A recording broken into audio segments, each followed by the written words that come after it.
Good evening, poker fan. This is QuasiPro from Railburst.com, bringing you another exclusive interview with your favorite players.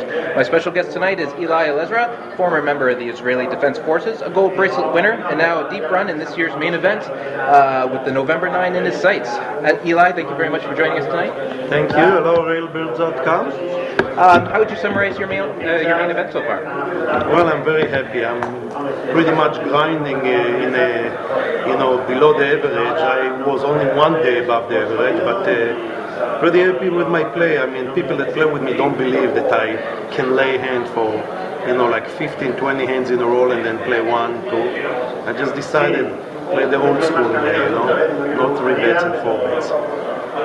Now, you were involved in a very big hand right at just before the end of the night. Can you tell us a little bit about that hand? Yeah, I was on probably the 5th one to act, and the chip leader, he raised right under the gun for 45,000. I look at Ace King, and that was my range when I have 400,000. Ace King is push, open push or push, and I just decided, the last end of the night, let's see the flop, I mean, Dole once on the old days, he told me the end that's getting busted the most is Ace King, never go crazy with it. So I thought about Dole for a minute, and I just smooth call, and the big blind call, and it's a dream flop, King 5-6 rainbow. He led into 65,000, and I made it, I thought for 5 minutes, and I said, should I push it? No. Make it 165 and see where I'm at. So I make it 165. Here we go, the big blind just push. Big blind at 500,000, I got 850. Big blind push, the original raiser, the chip leader in the table, the guy that won bracelet this year, I forgot his name.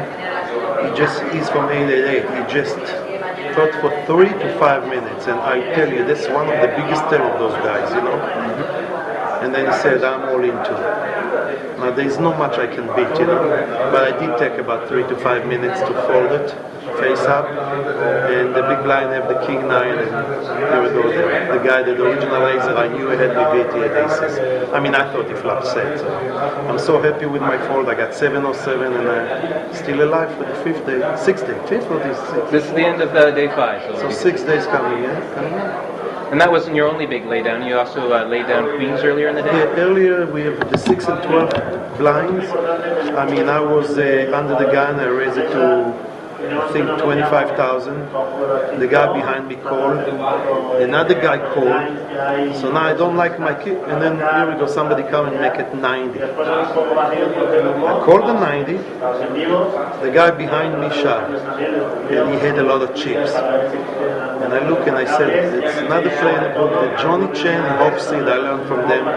Just smooth call and wait for the big stack to make a move.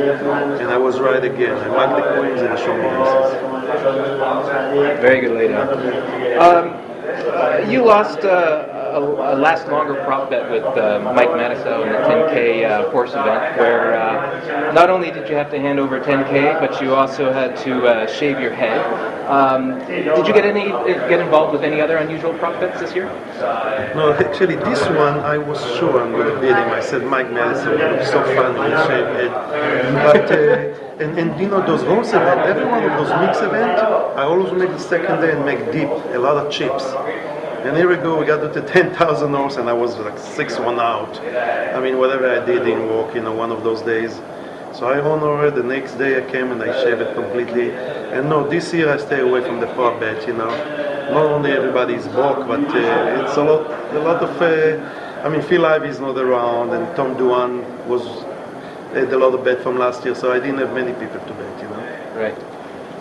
Now, going back to your start in poker, you learned the game while you were bedridden after you suffered a leg injury during your stint in the Golani Brigade. Right. What skills did you learn while in the Army that you were able to bring into your poker game?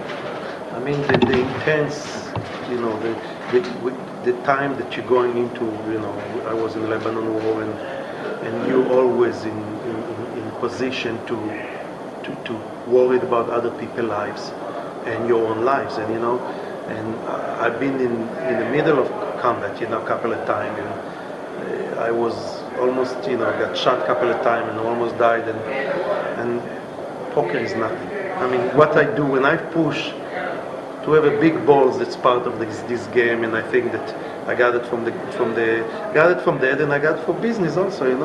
In business, you have to read people. You have to know, who the people that sit in front of you. Although those days you have so many young kids, so much skills, and I can tell you that I learn a lot from them. I learn every day. I mean, Daniel Negreanu said it, and I agree with him. This game you master every day. You learn new move, new stuff, and I mean, you just love it.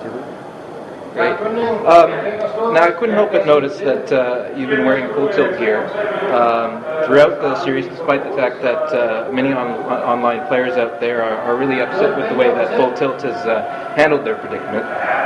Can you share with us your perspective on why you continue to support this fight? Well, I tell you, I'm a company man. I really believe on those guys that running the company.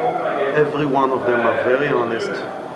The majority, all owners of the stocks are the best guys I ever play against. The best guys in the field, and there is no doubt in my mind that everybody gonna get paid. I have no idea what's going on. I don't want to guess, and I don't want to guesstimate when and how. But I know they're gonna honor it. I know they're gonna be back. I know Full Tilt gonna be back, if it's in Europe or whenever in the future over here. But I'm going to stay with Full Tilt, so that's who I am. I'm not worried about people. People are pissed, and I can understand why. But this is it. Full Tilt going to be back. Well, I appreciate your candor in the subject, and I want to thank you again for joining us today. And good luck to you in the rest of the event.